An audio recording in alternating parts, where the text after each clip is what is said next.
Howdy, everyone. Welcome to the Fly Fishing Insider Podcast. I'm your host, Christian Bacasa.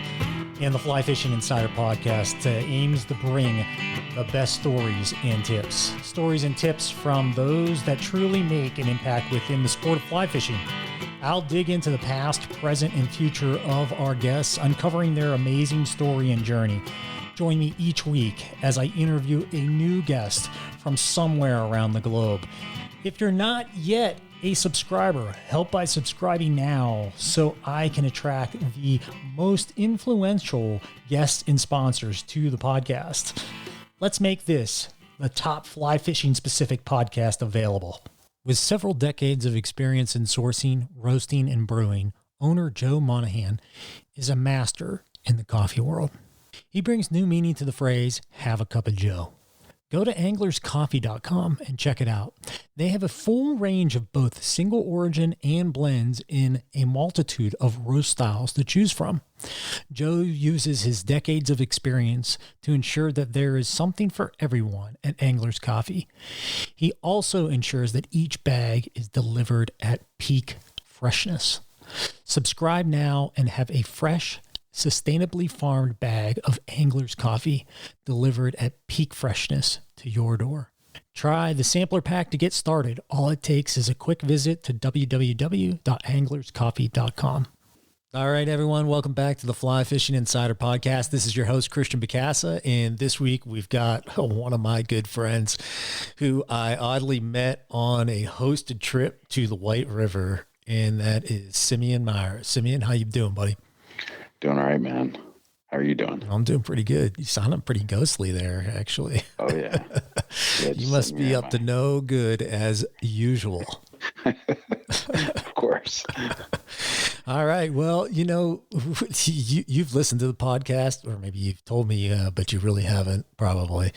But yeah, we're going to get to know you a little bit today. We're going to talk about some of the fishing you've been doing as of late, and really dive into some streamer fishing action. I know that's your passion, your love, and go from there. Sound good?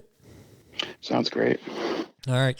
So why don't you jump in right away? Tell us how you got fly fishing, how you got started. I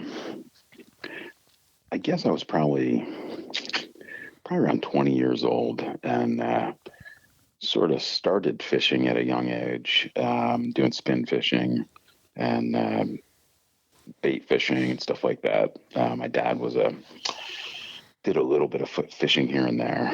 And when I was probably around 20, I had a good friend, Matt Dunkelberger, who sort of got me started. And interestingly, I started in the middle of the winter in March. So I actually started fly fishing, nymph fishing, not with dry flies or anything of the sort. And just learning how to, they call it Euro nymphing today. Back then, we just called it tight lining. Yep. So that's how I got started. Well, you're East Coast, so it's tight line nymphing out there. I guess I think Euro's a West Coast thing. I don't know. Is that what it is? Is that how that works? I don't know. I always thought of it as tight line. George Daniels was a big tight line nympher guy, right? Right. Joe Humphreys, tight line nymphing. Come on. I think I'm older than George and younger than Humphreys. Yeah. So that's a good place to be, I guess, right? Yeah. Speaking of, aren't you a Douglas fly fishing pro these days? Isn't that? Yeah. Yeah. Congratulations. Yep. You got some other ones too, I think. Yeah. Yeah. Here and there. Yeah. Oh man. So, you got into fly fishing with this, what was his last name? Dunkelberg? Yeah, I know, right? So whenever I tell people I'm fishing with my good friend Matt Dunkelberg, who will never listen to this because he's not on any social media. He's one of my favorite humans. Like, I think he owns a cell phone, but I think it's a flip phone, but not on any social media or anything. But we met through a very interesting friend named Cody Short, and Cody was a pathological liar. And boy, what now I know where you get your tape measure for your fish. Of course. Hey, that's how I learn the ins and outs from these guys. Gosh. So Matt and I met, and at the time I was spin fishing, and I think I was in a waxworm phase of all things, and they were kind of making fun of me, even though I was out fishing them, But I think it was Matt who actually first said to spin is a sin to me. I'm sure he didn't coin the phrase, and somehow or other we became friends. And there was in Pennsylvania, they have what are called delayed harvest areas. I'm sure they have them in other areas of the country, but there was a delayed harvest area in our region. It was the first one of its kind on a little stream called Little Pine, and they did a winter stocking in March, and it was a pretty profound thing back then. There was nothing else like that around, and so Matt had figured out where they were putting these fish in. So we would just going, after their stocking, winter stocking, and nymphing up some fish. And it just turned into a passion overnight to the degree that, I'd be out there just freezing my hands off. And I actually would get so cold doing it that one time I went to warm up and sit in my car. I had a little Mazda B2000 pickup truck, and went back from the stream just to warm up a little bit, and then went back and fished some more because the fishing was so good that I ran out of gas on the way home because I'd sat and let the truck idle so far in it, and the gas gauge was broken on it. But it was just one of those kind of things that from the minute I started it was like destiny. I was just passionate about fly fishing. Now, why don't you explain for the listeners what a delayed harvest is? Yeah, so a delayed harvest is, it's an area that you can fish, and actually, you can keep fish in it. You can harvest fish from it in a small window between certain dates, but you can basically fish it year round and catch and release. And right out of the gate, I was a catch and release fisherman, right when I started fly fishing. And so, it just fit for me. But what it meant in our region is that you could fish in times that were not in the normal season. And so back then, nobody knew it really even existed. Very few people. So you would go to fish this particular delayed harvest, and you were the only one there. I mean, you would not see another person back then. It was just something kind of new. This is going back, over 20 years, which sounds strange to say. And they've just grown. They now have delayed harvest stretches on pretty much every stream in the area, which is pretty fantastic, actually. Yeah, that's pretty good. And so you guys were just nymphing them up? Yeah, we were nymphing them up, and I remember, learning things like, just learning what basic nymphs were, prince nymphs and salmon worms, and basically anything you threw, you could catch fish on at that point. And again, these were stocked trout. Right. And at that time, I know indicators existed, but we didn't use them. I mean, we didn't even know about them until years later. So. In this guy that was teaching you, he was new to fly fishing as well, or he was relatively experienced? No, I think he grew up in a family that his father fly fished, and so he wasn't new to it when he introduced me to it, which is really the best way to learn the sport, in my opinion, is to sort of align yourself with somebody that knows what they're doing. Oh yeah. A lot of people ask me, how do I get started in fly fishing? That's always what I tell them. Make a friend who fly fishes and let them show you the ropes. Yeah, I would agree. It's just learning curve's far shorter. Can you imagine trying to start all by yourself? Well, I mean, nowadays, at least you can. I mean, you can go online and watch a video, or, there's a bunch of things that you can do that 20 years ago didn't exist. Bro, 20 years ago, I'd be going to the local library, to get a book to figure out how to tie up, right. something. To tie a woolly bugger. Yeah, exactly. A woolly bugger on your line. Surprised there's not more streamer fishermen from the past, right? Exactly. Oh, man. So that being said, you get into this nymph fishing now. You said it right from the get go. You were kind of like, yeah, I like this stuff. This is pretty. What was it that got you so excited? That was different from the bait fishing, fishing mealworms and whatnot.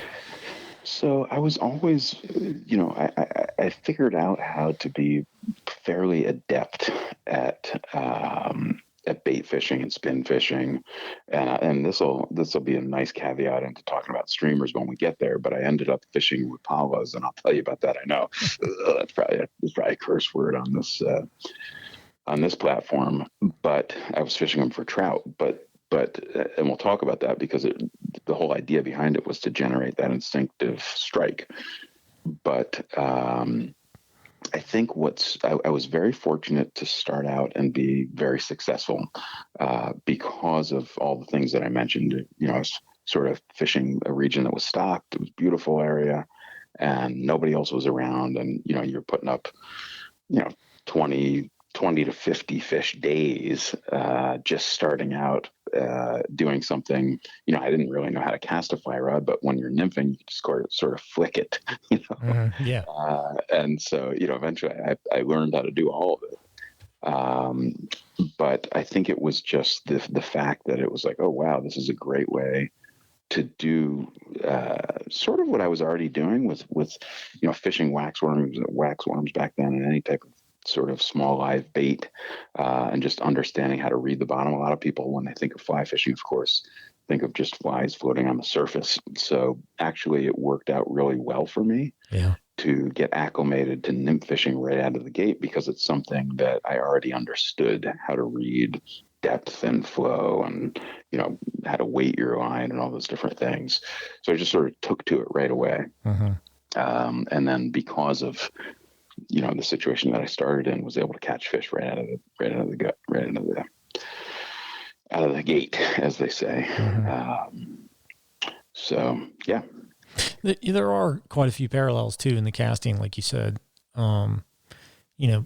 People ask all the time, what makes fly fishing different? And I always explain, well, you use the weight of your lure when you're bait casting or traditional conventional casting, and then fly fishing, it's more of a it's the weight in your line. But when you're nymph fishing, typically you have weight on the end of your line, so it is that pendulum like kind of cast in a lot of ways.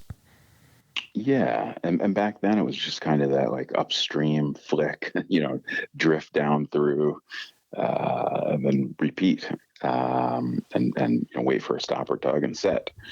So, and we didn't have indicators or anything, like I said. So it was really a great way to start. I think probably when the warmer months came and I think I probably felt a little bit insecure when I first started throwing dry flies, because I just had no clue what I was doing. But it was really a fantastic way to actually be introduced and acclimated to the sport, because none of it was about, and I would say this just has carried over through the sport for me over the years. It was never about trying to have the perfect cast, or trying to find the perfect gear that would give me that perfect tight loop. It was just about, how do I catch fish using this method. And I think that just always carried over. I mean, I have some very, very expensive gear, and I have a lot of very inexpensive gear, and I'm able to catch fish on all of it. And I think a lot of it is just because of the way that I was introduced to the sport in a very non-elitist format. Yeah, that's a good way to put it. And I see that too. My favorite rods are the ones I started with. They're not necessarily the best rods. I mean, I was pretty lucky. I started with some really nice rods, but I always feel best when I'm casting those. I think it's just muscle memory. But I see people all the time. They start out with a cheapo rod, and they're like, man, I just love this thing. And you're like, yeah, I bet you do. That was like the first few fish you caught probably on that thing. It just feels good to you. So. Yeah, I remember years ago, I was just pounding fish up on the DSR Douglaston salmon run. I'll put a little plug in for him. And a couple of years ago, and I was fishing a rod that wasn't a very expensive rod. It was a heavier weight. I think it was an 8 weight. And I remember just pounding fish all day. And these guys on the other side of the stream that I became friends with, talking to me across the stream the whole day. What are you doing? What are you using? And I ended up fighting a fish and landing it across the stream. And one of the guys on the other side of the stream, came down, and I think he might have even taken a picture. But he was like, "You did all of that on," and whatever he named the rod. Yeah. I won't name it here. I'm just like, yeah, on an ugly stick. It wasn't an ugly stick, but it was a lower end model of a high end company. Yeah, and I'm like, yeah, really? Like, yeah. It's almost like people view it as like, oh, you have to have the most expensive rod, yeah, to crush fish. And that's just not how it works. Yeah, your tippet's your limiter, usually not your rod. Right. I love that. People are like, oh yeah, you need more backbone in your rod. Backbone here. I'm fishing 6X. Right. The backbone may not be the issue. Yeah. That backbone ain't gonna help you with 6X. Yeah. So, no, that's good. I like that. Why don't you tell us a little bit of a story? There's got to be some good stories when you first started fishing. You guys getting into the mix. Well, I would say that I learned right away. So one of my rules over the years has always been that if somebody else has to net your fish, it's never their fault if they lose the fish. And who sold you down that river? It's one of the funniest things that I've ever seen, which is that this was literally over the year that I started fly fishing, and the biggest fish, of course, of the season, I had on an enormous, just big stocker rainbow, just a pellet hog. I remember everything about the way this fish looked because I fought it for quite a while. Big female, big hen, and my buddy, actually, I could not do anything with this fish. Now we're fishing fairly light line. And this thing was probably went at least seven pounds. And I'm guessing we were probably fishing 5X. But my buddy actually crossed the stream to try to net this fish for me. And of course, back then we're just using the little wooden nets. Mm-hmm. And he must have taken 3 or 4 swipes at this thing and actually got it, sort of the net under it, but the fish was just too big. I'm sure that many of your listeners here have had this experience where the fish just doesn't fit. Go in. Yeah. And of course, he didn't know how to net a fish at the head or any of that. I'm not sure that it would have mattered. Like, this fish was just never going to fit in this net. Square peg, round hole, guys. Never going to happen. But it's one of the funny things that I've seen, and the imagery is still in my head because the last swipe that he took at it, he inevitably, of course, clipped my line, and this huge rainbow, just goes drifting down, and of course swam away down the creek. And he looked at me, and I looked at him, and he sort of dropped his shoulders, and I was like, "Hey, man, like, no problem, there was nothing I could do with that fish anyway." But from that day on, I just determined, hey, if somebody else ever has to net my fish for me, if that fish gets off, it's not their fault.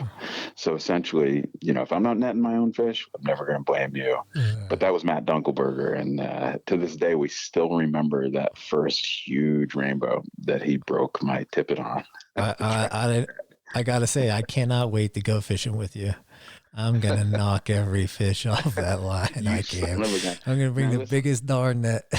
Look, there is like a little bit, there's a disclaimer here, which is if you do it 3 times in a row, you are also, you can legally be drowned because it's clear that now you're breaking big fish off on purpose. You're no longer on net duty. That's right. Like, if you offer to net it, I'm like, nope. No, that's all right. I think I'll hand this one. Yeah, we'll tail it. Oh, that's pretty cool. Those memories are I think everybody's got one of those. I remember being up oddly on the DSR with Todd, my partner, business partner in Deepa Fish, who you've met, we fished with. And Todd and I got this big old king in it. It's so big. It went in, but its tail went into this shallow net. And it just was like spring loaded and shot out of the net like a flipping cannon. It was hilarious. And we just looked at each other like, oh my God. I think it was gone. Yeah. So I'll give it for all your listeners out there, I'll give a little bit of a netting technique. And you'd be surprised how many guys I have fished next to guys that have been fishing. Oh, I've been fishing up here at the DSR for 30 years. And they don't know how to net fish. Now, when you're netting a 12-inch rainbow, it doesn't really matter so much. Mm-hmm. But when you're netting a 30-pound king that you just fought for 30 minutes, it's a little different. It is a little bit different, and it calls for some technique.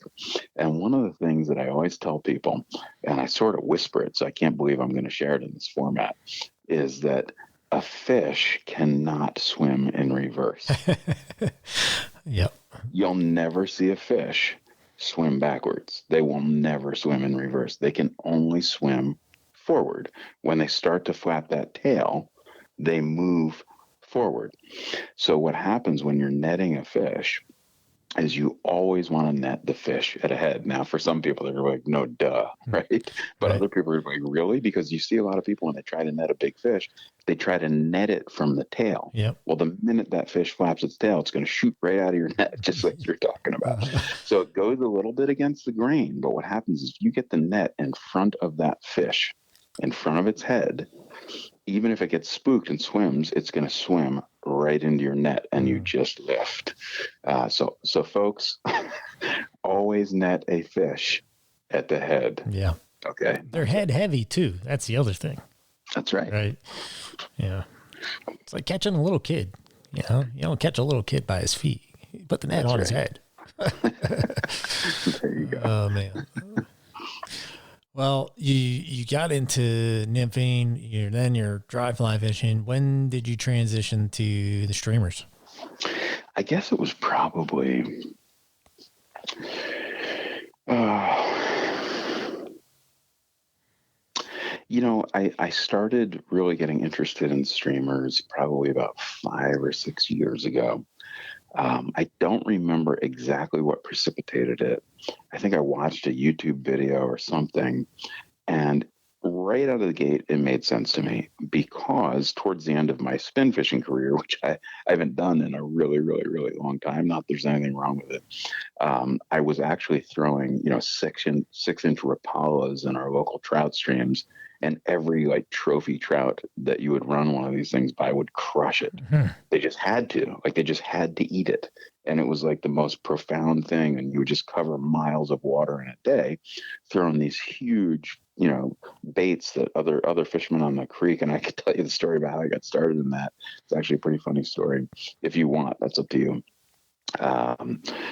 But I was shocked by how well they worked for big trophy fish. So when the big articulated streamer sort of movement started to be more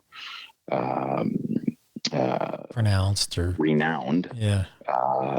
Right out of the gate, it made sense to me. And I remember going to I was like, I remember talking to my buddy, John Shively, who you've met. He was with us down on the White River, Whiskey River streamers. I'll throw a plug out there for him. He ties great streamers, by the way. But when we first caught on to this, I was like, this makes perfect sense to me. It's like using these huge articulated streamers for trophy trout in our local trout streams just made sense because of what I had done previously. Now, a lot of people are like, what are you doing? You're throwing a musky fly for a trout? That doesn't make any sense. You're like, just watch. Hold my beer. Yeah. Right. So I'll tell you what, because it kind of factors into streamer fishing, I'll tell you how the Rapala thing actually started. All right. Well, wait a second. You hold that story. We're going to hear from our sponsors. We're going to come back. We'll hear that. Okay. You got it. All right. Several times I've been asked why I partnered with Anglers Coffee.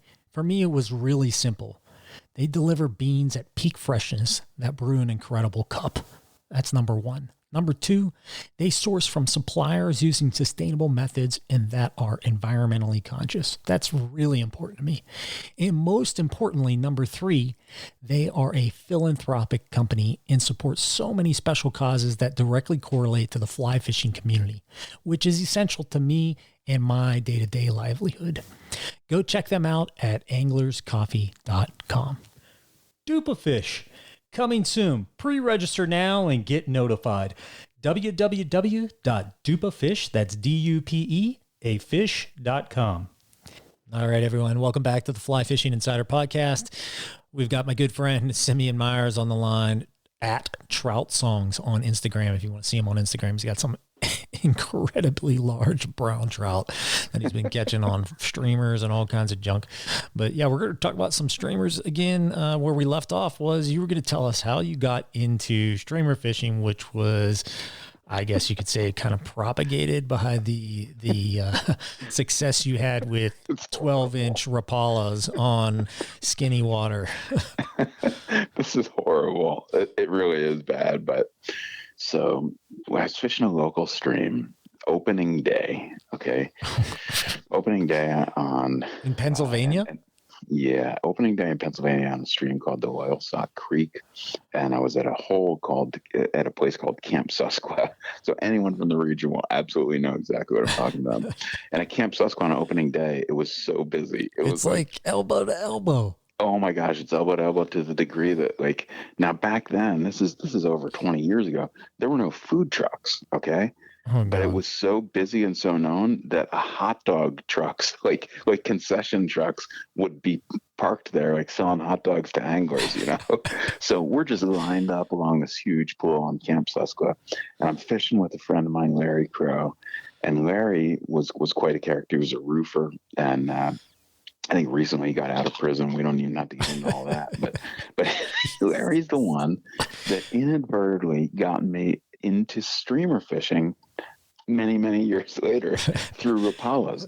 So I'm standing there with Larry Crow's right next to me, and around us are probably 100 other anglers, elbow to elbow.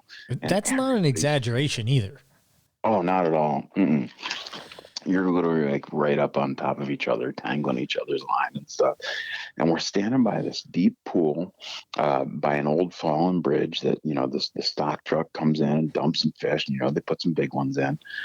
And we're all fishing, whatever, just your little Mapsaglia streamers or spinners, and you're fishing your wax worms, your live bait, and your night crawlers, whatever you're fishing, salmon eggs, Oh, God. And we're all standing there, and nobody. It was a very, very cold opening day in April, and nobody was catching anything. Literally, of like the 100 people that are around this hole, nobody is hooking any fish. The fish are just lockjaw. So Larry's like, "Watch this." I'm not even kidding you. I'm pretty sure he literally said those words, "Watch this." And he like digs in his bag and pulls out this brown trout Rapala that's 6 inches long. Like, as far as I know, this is a bass plug, at least. That's the smallest fish you think about. And I'm like, "What are you doing?" I'm kind of like looking around like who's looking? You're going to get us thrown in prison. So stupid. And he's like, "No, watch." And he throws this thing out there across the pool. And he does this retrieve. He had an ugly stick. He was very technical about his approach, which was surprising considering who he was. But anyway, he throws this thing across this pool. He lost this thing across there and just starts ripping it back. And he's like swinging his rod from left to right. And in the water, this little Rapala, it's not little, this big Rapala looks like a dying fish just coming across the pool. And it's one of those diving ones, Oh, yeah. And literally not one fish has been caught in at least an hour since sunlight. And slam, his first cast with this Rapala, he catches like a 22-inch brown trout. This thing just slams it, and I'm like, what just happened? So he gave me, of course I don't have any of those in my pack, So I was like, hey man, do you have any more of those? So anyway, so we started jumping that day from hole to hole, and I caught 3 brown trout over 19 inches that morning on these big Rapalas. And I just, what it was my first really introduction to instinctive strikes from trout. Yeah. They are predatory fish that essentially, like you could be ripping a lot of stuff by them that they're just not interested in at all. But there's certain things that if they see it, it's like they have to eat it. Yeah. And I just began to understand that. And so for 2 years, I actually fished Rapalas hard. Now I was a lot younger than I am now. It's over 25 years ago. And what we would do for several seasons, I just went around from hole to hole. We would just cover whole sections of stream and just drive and just cover lots of just water. drive, jump out of the car and mangle some fish. Man, with these huge Rapalas just catching trout. Now listen, for any of you listeners out there, don't do that, okay? Because they have 3 treble hooks and they're not good for trout, okay? And we put them all back, but I think that year there were multiple clubs in the area that would stock some of the public water, and they would tag the fish. And I had actually a bin, a little bin that like the type that are at your local fly shop that you put flies in when you're purchasing them, one of those little plastic things. And I would actually collect the tags from the trophy trout. I would literally have a thing full of them. I would catch more trophy trout than anyone that I knew from fishing these huge plugs, right? And so what I learned is, hey, these fish will attack instinctively. Yeah. So fast forward to many, many years later, of course, I ran the full gamut of fly fishing that I understood up to that point for trout. Now I'm primarily a trout fisherman. Yeah. So I did, of course, dry flies and Euro nymphing, and of course, streamer fishing to me for most of my fly fishing, life was, woolly buggers. But when the big articulated streamers started to show up, right out of the gate, I was like, this makes sense to me. This is what the I did giant 20 years ago. Yeah. Right. Because everyone else is like, what? You're throwing that huge fly on a trout stream? And I'm like, watch, Yeah. And so immediately I started fishing them, and I was fortunate enough to actually get started on the White River with those. And, big double deceivers, catching big brown trout. And then I thought, well, what will this do on Penns Creek? And I remember the excitement of going the first time to Penns Creek with big streamers with my friend John Shively, like I said, Ski River streamers. And we were actually fishing streamers that didn't really work, but we didn't know that yet. We were fishing big Dalai Lamas, stuff like that. Yeah.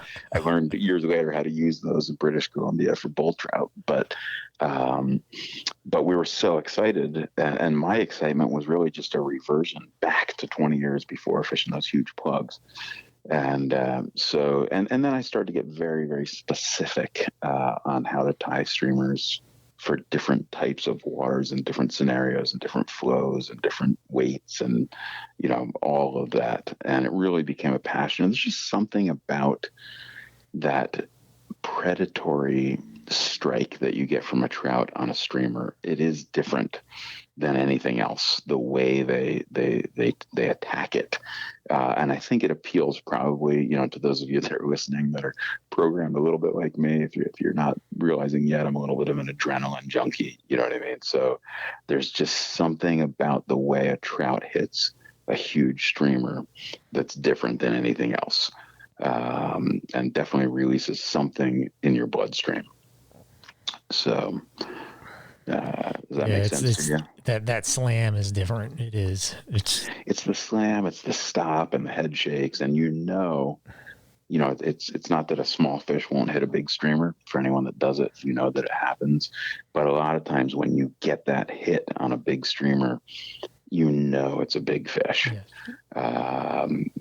And there's an excitement there. Yeah, it is different. It's like you said, that head shake is thud like. It's the best way I can put it, right? It's like boom, and then it's like something ripping around on the end, like and you just know bull. Some kind of chaos is about to ensue. Yeah. You're in for something. Right. Right. let's take a step back though. Let's break down a little bit. You had said, I taught my streamers different for this type of water or this type of action or, et cetera, et cetera. Why don't you break that down a little bit for us in some detail? Sure. So, of course, when I first started out doing it, there weren't a lot of resources that I could find on it. There was like one video that I could find on YouTube back in the day, and I forget where it was in the Madison or somewhere. No, it wasn't Kelly Gallup. I don't remember even who it was, but they were ripping these big streamers and they were fishing them as opposed to swinging like you do with a woolly bugger. Typically, you're swinging down and across with some rips on the swing. You know what I mean? A few little strips, yeah, whack. Which still is an extremely effective method for catching trout. These guys were throwing up and across, bringing the streamer across the current with these big streamers and getting that instinctive strike from trophy trout. And right out of the minute I saw it, I was like, this is what I used to do, and I got so excited. I'll never forget. But then it was a matter of just sort of, as we say in the fly fishing world, just dialing it in, which is really just understanding what patterns and presentations work for your local water.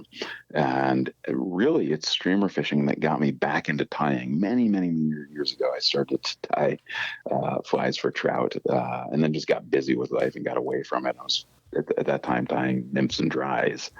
But when I really started to get into streamer fishing, I realized that there weren't a lot of streamers that were what I really wanted. They weren't weighted the way that I wanted them.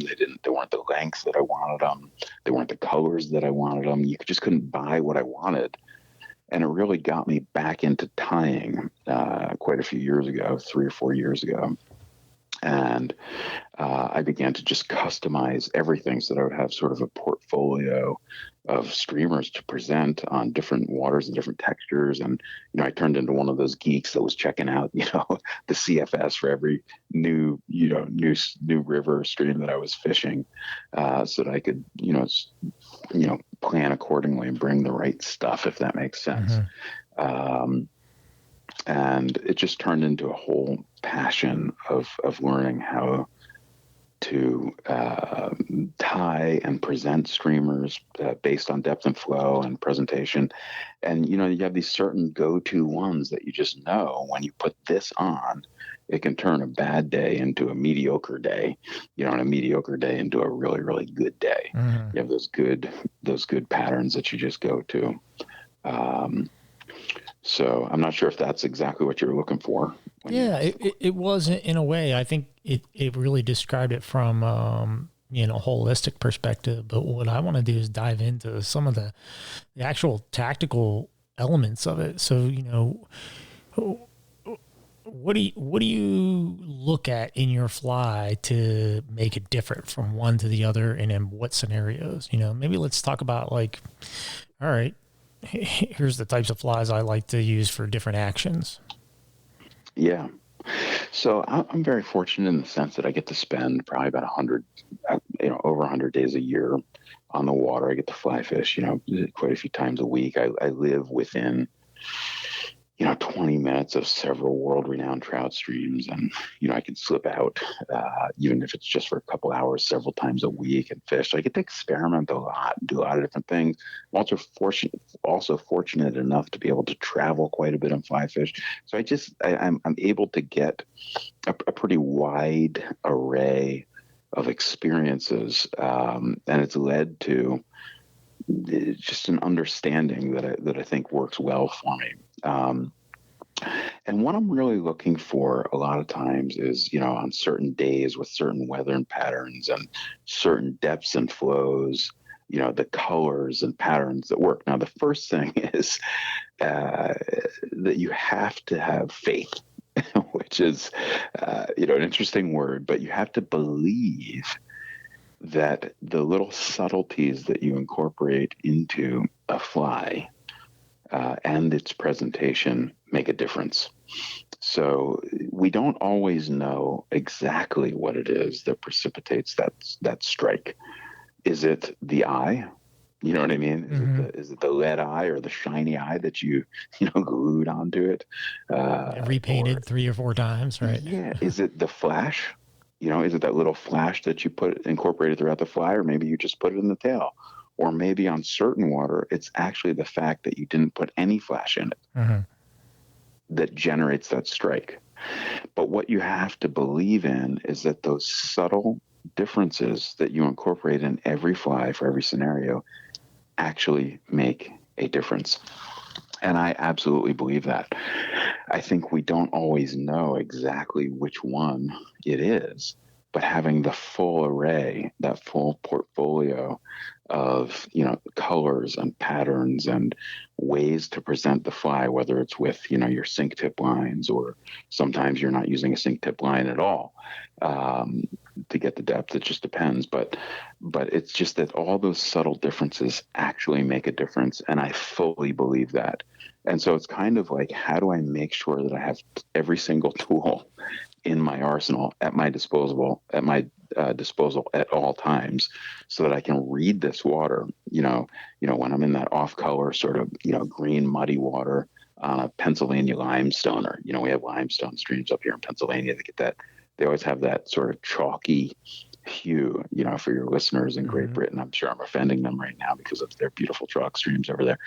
But those limestone waters, it's like, you want those dark colors, those blacks, and those different things that work in that color, in that texture of water.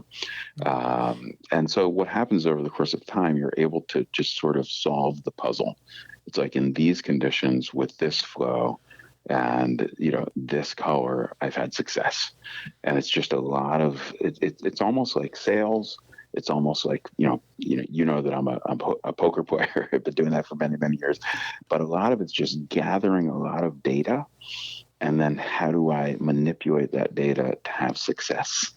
And so streamer fishing and really any type of fly fishing is very much that way. It's learning every type of presentation and style of fly, and then every single condition that you're working with, and being able to match those things together for success, if that makes sense to you at all. And maybe that's too vague. Maybe you want me to funnel it down to more specifics. But yeah, I think we can get into more specifics, but I wholeheartedly agree. I gotta say, I've seen that applicable in so many things.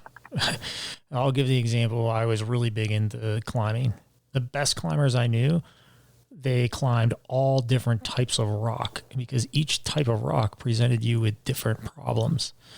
Skiers, the same thing.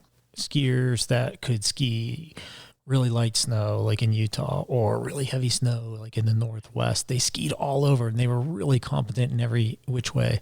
You look at, I always give this example, Bruce Lee. Bruce Lee talked about it over and over and over again. It's not one form, it's all forms, and the best parts of each form that makes his form, Jeet Kune Do, so successful. And the reason being is, in my opinion, it provides you with situational awareness, right? You build this repertoire of moves in your portfolio of moves, right? It's just like fly fishing. Your repertoire of moves. I can nymph here. I can streamer fish here. I can dry fly fish here. I can dry dropper here. I need more weight here. I need a different color here. I need more action on this one. I need to slow it down on this seam. You can go through the whole list, all the moves in your repertoire, right? But then it's your ability to have the situational awareness to actually execute those at the right time. That to me is what really separates, great anglers from good anglers. I couldn't agree with you more. And I think it's the thing that separates just successful individuals in any field. Yeah. In any field. Yep. I think, because again, like, you and I have, sales marketing backgrounds. Of course, we talked about our careers before. Same thing with poker. People have asked, what is the one the one key to your success at, being a professional poker player for over the years. And the first thing I always say is adaptability. It's first of all observation. So understanding your surrounding, exactly what you're saying, that situational awareness, and then adapting to that texture. Well, it's the exact same thing in sales. It's the exact same thing with fly fishing. Mm-hmm. And it's the ultimate sort of problem solving. How do I, okay, so, I know there are fish in here. How do I observe this water and then figure out that, that equation, when, where, and how to change, right? That's right. This line, this tippet, this fly, this presentation. Mm-hmm. And it's just a hyper form of all those things. So you talked about some of those things in a little more detail. Let's talk about how you approach like water clarity and then your tactics associated to that. Yeah. I mean, there's always, of course, those generalizations of, bright day, bright fly, and, dark day, dark fly, Mm-hmm. and I think I hold pretty true to some of those. I think, ultimately, a lot of it comes down to experience and just spending a lot of time doing it. And you start to get a feel for different circumstances and situations, and your memory calls up, the events of the past. Right. But I would say that I hold pretty close to those things. I think, and I think it also depends on the species. I think, it's never simple. That's the first thing I would say. So a lot of people will, look at a situation,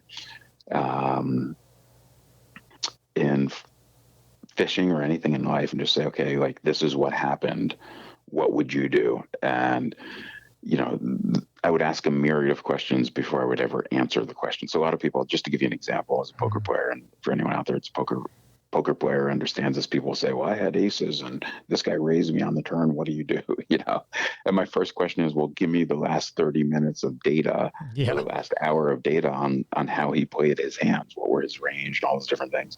So with fly fishing, a lot of times it comes down to what you've already observed up to that point. So, you get in a situation, I was recently in a situation up on the Salmon River. We were fishing for kings and steelhead. There were some very early runs, steelhead, and some cohos. There have been some big runs of cohos coming through there. And I was actually with a number of different anglers from the Douglas Salmon Camp, which was a lot of fun. And I was fishing a pool on the BSR that I knew pretty well, really well, actually. And, I was, just wrangling up a bunch of kings, and, guys were asking me, well, how did you do that? How are you doing? What are you doing? What color? And sometimes people boil it down to these different things, like, what color are you using? Mm-hmm. And I'm like, well, I'm actually using multiple different patterns, but, these particular ones, the chartreuse egg or whatever it is. And then so they dig in their pack and they look for that color. But, they're missing one of the facets. Their split shot is, too close or too far away from their fly, or, their fly has no weight on it whatsoever. And so a lot of it is just sort of, again, just gleaming that overall knowledge of what are all of the possible scenarios. So if you break it down to, okay, I am fishing a salmon egg right now, an egg pattern, an ecstasy egg pattern. What are all of the different scenarios that I can fish this pattern in? Mm-hmm. What color water is this, and what fish am I targeting, and what species of fish, what egg works well for that fish this time of year, and in this depth and flow, what should my weight be? What should the weight on the fly be? What should the weight on the line be? Et cetera, et cetera, et cetera. Am I presenting this in this pool? Should I be casting upstream and swinging it across? It's hyper analyzation, constant analyzation, if that makes sense. Right. And the difficulty is, I mean, that's not easy to do. One, to transition from all those things and think all those things through, there's a myriad of combinations that you can use. But then it becomes even more difficult when you start to go, hey, I'm not successful. I'm not seeing success. So I don't know what it is that should be right or wrong. Right? Yeah, and I think that's where a lot of people get frustrated is they're very results oriented, of course, and which is understandable. You got to feel that tug, on the end of your line to keep you going. And sometimes you're just like, even if you catch a rock, you feel good because something pulled on the end of it. But yeah, it is. It's a constant state of analyzation and. It can be frustrating. I think that's when, if you ever start to feel yourself sort of get frustrated, that's when you just take pause and look around you, look where you are. You're lucky. If you're standing in the middle of a stream casting, flies and trying to catch fish, you're probably in a beautiful location, out in nature, and 90% of the world wishes they were just standing where you're standing. That's a good point, man. You know what I mean? Yeah. And then it's kind of like, hold on, let me take a breath. Okay, the guy across the stream is just crushing them, and I'm too embarrassed to ask him, or I even asked him what he's using, and it's not working. Because he lied to you. He told you that. No, it's probably that you don't have enough weight on it. You'd be surprised what I know. The difference between one split shot makes when it comes to catching fish or whatever it may be.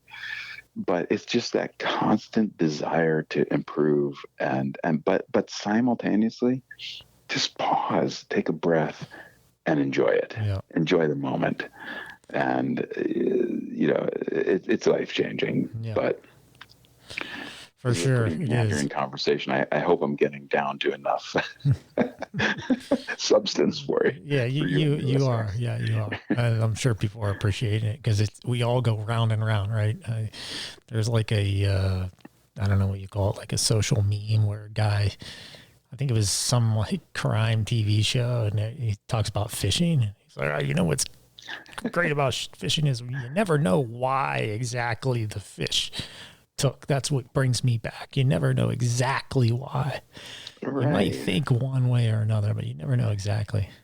And it can be so frustrating. I'll share with you a story. I was fishing up there in New York on one of the tributaries one time, and I was being very frustrated. A friend and I were walking up the stream, and it was steelhead season, so all the salmon guys were off the river. It was a little more open, and we knew steelhead were in the system, or some people get. Rainbow, a little bit offended when you use the term steelhead, but let's say lake run rainbows, whatever you want to call it, I don't care. But we were just walking up, the hole that we wanted to fish. We got down there, and there were a bunch of people there, so we just started walking up looking for water, and we happened to be walking by a stretch, and we saw two guys hook up. So we're like, we should fish somewhere around here. Now, we had been fly fishing for many years, so we knew not to crowd them, so ethically we started, significantly downstream, nowhere close to where we could tangle their line or anything like that. And I just watched a guy put on a clinic. This guy was just catching steelhead after steelhead. And as human nature will have it, I'm not sure. I should probably be embarrassed to say. I kept sort of moving up a little bit closer. He was out in the middle of the stream casting towards the bank, and I was sort of on the bank. I would have been casting towards him, and I stayed clear of him. I wasn't anywhere really close to him, but I kept sort of moving up, hoping maybe I get close enough to catch one of these fish. And this guy's just pounding steelhead after steelhead after steelhead. And at some point, he had a steelhead on, and his phone rang, and he takes a phone call from the middle of the stream while he's fighting the steelhead. And he ends up, ending the call, landing the steelhead. And I looked over at my buddy, and I'm like, okay, that's just annoying. And I said it loud enough for him to hear, and he just started laughing. right? And he says, come on, move up a little bit closer, like move up right across the room. Like, are you sure? Like, I don't want to do that. He's like, come on, There's So plenty of fish to go around. and we just started this banter across the stream. And a lot of it was just because I humbled myself. Like, this guy's just, he's annoying. Like, he's so good. So anyway, he ended up at some, like, wrapping up, and he crossed the stream. And I just approached him just in a friendly way. And I said, hey, man, like, thanks for the clinic. And he's like, oh, I've been a guide up here for 20 years, And I was like, aha. And of course, immediately I'm looking at everything about his rig. Like, how far away is his how long is his leader? What fly is he using? Where is his weight? What is the size of the weight? What is the fly? What is the color? I'm talking to him, but I'm sort of ingesting all the data. Spine. It's called spine. Yeah, we just had this great conversation, and he was like, well, you really want this hole always holds. Now, he called him steelhead, but you could say lake run rainbow, whatever you want to call it. And he said, this run always holds it, but you really want to fish it from that middle and fish it towards the bank this way, the way I was doing it. And he gave me a number of other pointers. Your presentation's too slow. Like, you're actually drifting the egg through the hole too slow. You need to have a faster kind of pull it through, blah, blah, blah, blah. He gave me like all these little tidbits, and there were just pieces of information in my arsenal that I was able to put to use. So I crossed over and fished literally right where he was and put up a banner day, like probably up to that point, it was probably my best day of fishing in that spot for that species at that time. And a lot of it was just, again, it was just the lucky thing was just stumbling on the right guy in the right place at the right time. Yeah. The thing that was in my control was sort of humbling myself, making a joke, letting this guy know, like, man, you're a pain in the, the fact that you could do this while you're on the phone is really annoying. Yeah. I sort of let him know that. And I definitely use profanity, which I'm trying not to do here. And then just sort of, you'd be surprised when you take that approach, and just, I've had many people over the years, as opposed to like crowding right up on me and trying to catch fish that are right in front of me, which will garner, a certain response from me. But if you just come up to me and just are like, hey, man, like, I watch you crush, and I'm like, what are you doing? I'll be a pretty significant wealth of information for you at that moment. And, that's how you learn. That's how you grow in the sport. I like the element too, though, that, the one thing that you had a little bit more control of in that situation is you knew fish were there. Right. And setting yourself up for success in that way can be super helpful. Like, go to a hole that there are fish in, and then start making your adjustment. It's a different scenario than just walking up to a river and fishing it. And gosh, I don't even know if there are fish in there in this section or whatever, or the fish propensity is really low, et cetera. So that's right. Never try to target, large trophy fish in an area that there aren't. Yeah. Large trophy fish. Right. You're going to be let down.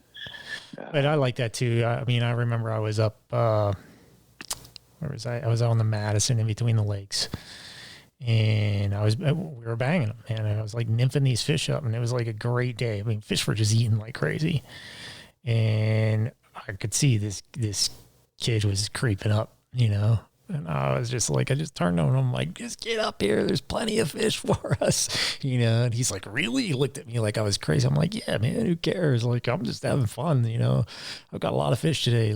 Just get up here, and we're like side by side, catching fish and taking pictures. I didn't even know the guy, next thing you know, we're sitting on the bank, chit-chatting about the fish we caught. So it was pretty fun.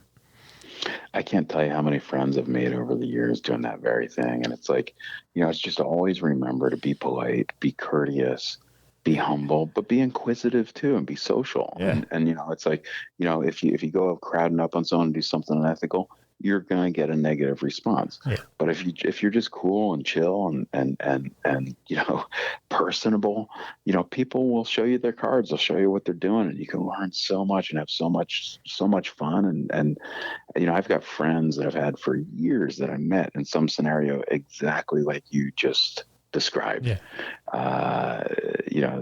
And next thing you know, you're buddies, and you meet up the next year and on a different stream somewhere else, and you're sharing stories and intel, and that's the beauty of the sport. Yeah, it is. And I made mistakes early on too. I'll give this as an example. When I first started, I was pretty sick still. I was having a hard time getting around, and I had in my mind set, I was going to go fish this one hole on the local river. That was where I was going to fish. And the reason I had it so set was it was one of the few holes that I knew, and it was one of the few holes that I could walk up to and fish confidently because of my strength issues. And, yeah, I remember I walked up and there was a guy like on the lower end of the hole, and I went on the upper end. Now, this is a big hole. Like, there's plenty of room. But, hey, man, he gave me the worst stink eye on the planet. Because I crowded him. And not only did I crowd him, but I was like stumbling around and making noise. And, you know, it wasn't good etiquette by any means. And I'll never forget like the stink eye this guy gave me, man. And now when I get in that situation, I'm always like, yeah, I don't need to give this guy a stink eye. I just talk to him like, hey man, next time you probably don't want to walk up on someone like that. Just give him a little more space. Hey, have a good day. I'm going to go fish the next hole. Yeah, but the flip side of that story is just, for those of you listeners that don't know, you had a serious, life-threatening illness, and for that angler that like somebody walks up on you. Yeah, and that's how I look at it now, right? Yeah, hey, it's like just I for can go everybody fish. out there, I can go just fish. remember to be human. Right. If that guy would have known what you were going through, he probably would have said, he'd been like, hey, take the hole. Stand where right. Yeah, come stand where I'm standing. Here, let me give you some flies. Let me give you, you know what I mean? Yeah. So it's just a reminder, everybody, like, be human. We get all out there and we get all intense and we, look, I'm guilty of it. If somebody does, me wrong, lulls me. You know what I mean? Totally. Hey man, like, you're really going to fish right up to me like that? Like, what are you doing now? Like, it's a big river, Yeah. But then like try to understand where somebody else is coming from. And it's just a reminder to be human. Yeah. It's like one of the best moments I had on the water. I was fishing, and it was this what they call buffalo midge hatch around here. I mean, if the water looks like it's boiling at times, and the fish just eat these little dry flies, and there's this dry fly called the mother shucker. Have you ever heard of it or seen it? Just look it up on YouTube, mother shucker. I mean, it's an awesome little fly here locally on the Provo River. And I was fishing this one little spot, and these fish were just rising out of this little seam in this hole kind of between these rocks and stuff. And I'm just lighting them up, having a blast. And at some point, I had dropped the fly box. I didn't even know. And was fishing and hooked up, and this guy and his young son come walking up. I mean, the kid was really little. And he said, hey, did you drop a fly box? And I was like, oh, I don't think so. And then I looked, I was like, oh yeah, I did. Is it, this color? And he's like, oh yeah, here it is. And he asked me, what are you using? And I could tell he wasn't getting anything. I'm like, oh, we started talking. I said, here, you guys come down here. I pulled like 10 flies out of that box, handed them to the old man, the dad, and said, here, use this type of tippet and cast right there. You stand right here, and it wasn't, I don't even think I made it to the bank before that kid was hooked up. And it was like the joy on their face was incredible. It was really fun to watch, and it was so worth it. There truly is no better feeling than that. And it's just a reminder, to be thoughtful. I can remember similar situations where, somebody just fishes right up on you and you give them a remark like, really? Like, you're just going to do that? And in the same day, an hour later, there's a guy that you just watched that's been fishing for a couple hours. He's stayed away. I can remember the situation where I was just pounding fish. Same thing. I was fishing the tail out of this pool and just pounding these big fish. And there was a guy that was at the top of the pool catching nothing for like 2 hours. And, he never approached me, never asked anything. He just was there. He's watching. And at some point, like, I just looked at him, I was like, hey man, like, this guy's pretty cool. Like, he's never encroached. He's never done anything. I was like, hey man, like, come on down here. He's like, no, I'm not. I'm like, come on down. And next thing I'm giving him flies, and I'm like, look, cast it right there. Okay. Throwing upstream, mending it. Yep. Okay. Yeah. And next thing he's catching the fish of a lifetime. Yeah. Yeah. And everybody wins. Yes. And somebody that I'm still in touch with to this day, and I get intel from him on water that he fishes that's new to me. And that's the beauty of it is just that human interaction and exhilaration that we get. Very cool. So 100%, man. Let's do this. Let's take a quick break. We'll come back. We're going to catch a couple more details on some technical side, back to the streamer aspect. Okay. You got it. All right. We'll be right back, everyone. Did you know that coffee is a perishable product? Well, it is. That's why Angler's coffee is roasted fresh, put in a valved bag, and shipped fast, so it arrives at your door in peak freshness. This coffee is sourced from farms and suppliers using sustainable methods. These environmentally conscious practices are one way Angler's coffee separates itself from the rest. You can taste the difference when you have a cup of coffee that was brewed from coffee shipped at its peak freshness. The taste, aroma, and flavor truly elevate the coffee experience. Go to www.anglerscoffee.com and subscribe now. Pick up a bag, give it a try. My favorite is the Caddis blend, but I treat myself to a single origin artisan series every once in a while too. All right, everyone. Welcome back to the Fly Fishing Insider Podcast. This is Christian. We've got Simeon Myers on the line, and we've talked a bunch of things, including streamers, and we're going to get back to that. Simeon, what I'd really love to hear from you is, description of some of the waters that you fish, and then some of the different ways that you like to fish them, etc. And maybe just start out with the basic kind of setup that you usually take. Sure. This is all from a streamer fishing perspective. Absolutely. So, of course, one of the big considerations with streamers, there are a number of considerations that they sort of change the game on everything. You really need to take into consideration what type of rod you use, what type of line you use. Over the years, I've really fallen in love with Douglas fly rods, and they actually just came out with a new rod I would say is really best in class for its price range, called the Era, which I've been using and just loving. And right now they only have a 5-weight and an 8-weight. I'm using their 8-weight to throw streamers. When you're throwing bigger articulated streamers that are weighted and oftentimes using weighted line, the rod selection actually is pretty paramount, because if you want to get it where you want it to go, you really need the right rod. So a lot of times in those situations, even on smaller water, so in Pennsylvania, we're usually fishing streams that are somewhere between 150 CFS right up to, in higher flows, 1200 CFS, but really very rarely over that. A lot of times they're somewhere right around that 350 to 500 CFS window. They're not huge water that are super fast.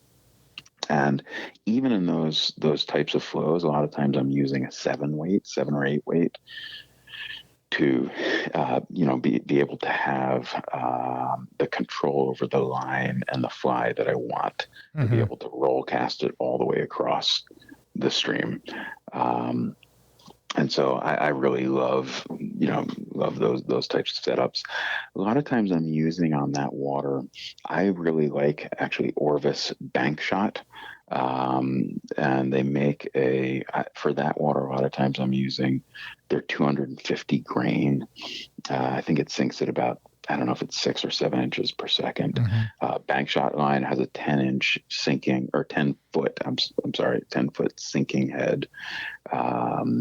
And, depending on what fly I'm using, my tippet length and weight, fluctuates significantly. So if I'm using a smaller fly in deeper holes, a lot of times I'm using a little bit of a longer setup that can be, an 8-foot leader total, with, the section meeting the fly being 4X. But if I'm using a big articulated streamer, a lot of times I only have a 4 or 5 foot section of leader. You know what I mean? Yeah. That could be anywhere from 0X to 2X, or, it's bigger because it's not so crucial. Fish are not inspecting that, right. Big 6-inch streamer, Right. They're looking at this cotton candy colored streamer. Tippet's probably not going to be the breaker there. Yeah, and so what's happened over the years? I've gotten pretty dialed in on what works, and there are a lot of limestone streams in my vicinity that again have that sort of off color hue to the water year round. I find that the darker colors work really well on that. So I'm very rarely am I using light colored flies. I'm usually going to black or dark browns and olives. And really, I target. Here's my biggest. Here's my biggest tidbit. I target inclement weather. So trophy fish really, they may only sometimes, some of the really big fish are only feeding once a day or sometimes once every several days, but they're looking for that biggest ROI. So they're looking for a big payoff for the extension of energy that they put forth. So they're going to use protein to eat something. They want to eat something big, and they're not going to do it every day. Mm-hmm. And so I'm looking for those windows where they're throwing caution to the wind a little bit more. And, for people that don't have a lot of opportunity to fish at night like myself, that's usually, overcast days or stormy days where the water's off color. So I target those days specifically and going after bigger trophy trout. And use dark flies. Of course, when the water gets really off color, mm-hmm. I'm using black almost exclusively because it shows up. And it's been very, very successeful.